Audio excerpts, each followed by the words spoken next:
Exciting things are happening at the City Animal Shelter in San Bernardino, and many more things are coming. Here to talk about them is Kristine Watson, the Director of Animal Services in the city, to talk about the interesting benefactor behind some of these changes. Well, first, welcome to the program. Thank you, David. I'm happy to be here. So let's just start by giving folks an overview of what Animal Services is. What does your department encompass? So it encompasses several things. We are really the city's animal shelter, so we're here to take in all lost, stray, injured pets in the community. We're also animal control, so I do have officers in the community to help residents with animal issues, to pick up injured wildlife, to help find stray dogs, take them back to their owners, help with barking dog complaints, a whole myriad of different things. I also have a customer service department that helps residents with animal licensing. Many people don't realize that if you have a dog over 4 months of age, they are required to be licensed in the state of California. So my customer service staff are on board to help people with the licensing, and that money goes towards helping all of the pets that we find in the community. So it's a really important thing, and it's a really small amount for people to pay. It's $25 to get their animal licensed, and it helps everybody else in the community.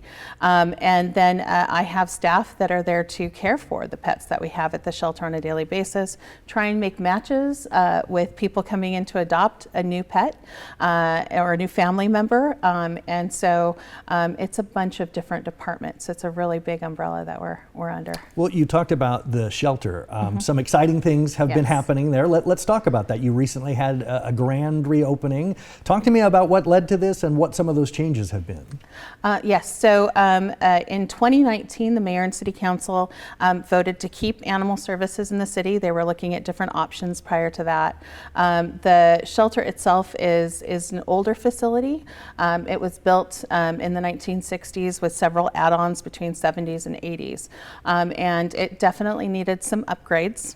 And we sought grant monies from the San Manuel Band of Mission Indians, and were approved earlier this year in the amount of $1.5 million. And the money so far have helped us demolish 2 very old buildings that were falling apart, put in 2 modular buildings, upgrade the electrical, because the electrical was done in the 60s and it wasn't up to par with current appliances, and we desperately needed a new industrial size washer and dryer to help do all of the laundry that the pets generate. So we have that. We're working on getting our cat kennels larger, so we have some equipment to open them up. Animal welfare has really evolved over the past 10, 20 years, and we know more about the pets in our care and in our homes. So we know that cats, for example, need a certain amount of space to be happy and reduce that illness. So we have equipment that's going to allow us to turn 2 separate kennels into 1, so that the cat has separate spaces for food, sleeping, all of those other things.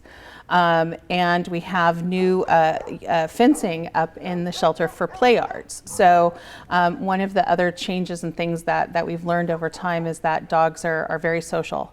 Having them in individual kennels is really rough on them, not to use a pun or anything. So, they enjoy the company of other dogs. So staff has been trained on how to run dog play groups so that they can introduce them safely and get them out of the kennel and do some interaction and socialization with other pets. So what motivated the tribe to want to make this donation? This seems pretty generous, and Yes. Talk to me about kind of what led to this. Well, the San Manuel Band of Mission Indians, this entire area is their historic tribal lands, and they are stewards of the community, and that means that they are very much interested in investing in the people and the land and the animals. They really want to help make things better for everybody here, and they give back to the community in ways that will help support people and now the pets. I know they're huge animal lovers, and animals are part of our environment. They're we have this symbiotic relationship with them. They help us and we help them, and the tribe recognizes that and wants to help support the residents in this area and their pets. So what are some of those shorter term changes that you plan to make, let's say in the next couple of years, that folks may see? We're purchasing new animal control vehicles. Our fleet is aging, so our officers are going to be out there driving in new vehicles to serve the public and pick up the pets. The vehicles are air conditioned, so and the pets are comfortable when they're in there, and that's something that we always have in those trucks. We have the 2 new buildings to serve the community. We're going to be conducting community meetings for input on the new shelter. And then one of the other exciting things we just recently learned is there's going to be another donation from the tribe.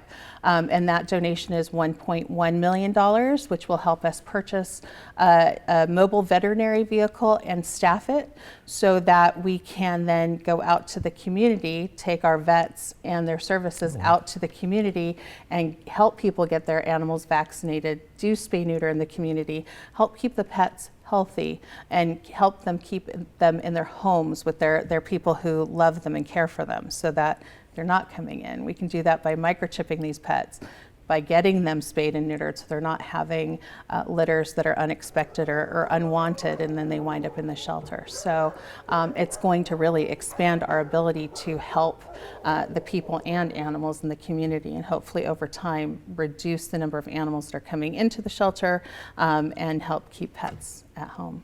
With all of the different services that the city provides, what is the best way for people to find out about some of these things, whether it's adoptions, whether it's some of the different things we talked about? Where should they go? The city's website is the best place to start and probably the easiest. The website address is sbcity.org, and Animal Services has their own page.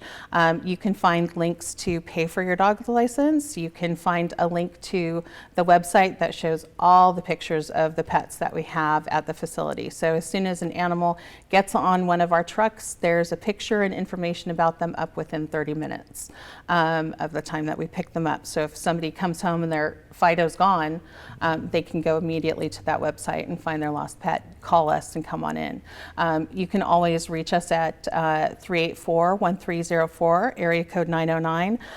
We're there Monday through Saturday to answer questions and help people with any needs that they have. We're also on social media, so you can find us on Instagram and Facebook and Twitter. Pictures? Always. We like to feature all of our pets that we have available for adoption, especially those that maybe have become staff favorites, and we're really trying to work on finding them a new home. Things that are going on at the shelter, whether we have a special adoption event, we'll put that out on social media channels beforehand, and then also some information to help the community, whether it's tips on training your pet, or getting your pet to go to the vet, or things that you need to do to take care of your pet, and things that we can do to help them with. And on social media, it's at SB City Pets. Wonderful. Well, it sounds like there is a great future ahead for the pets of San Bernardino. Chris, thank you so much for being here today to tell us more about it. Well, thank you for having me. I appreciate it.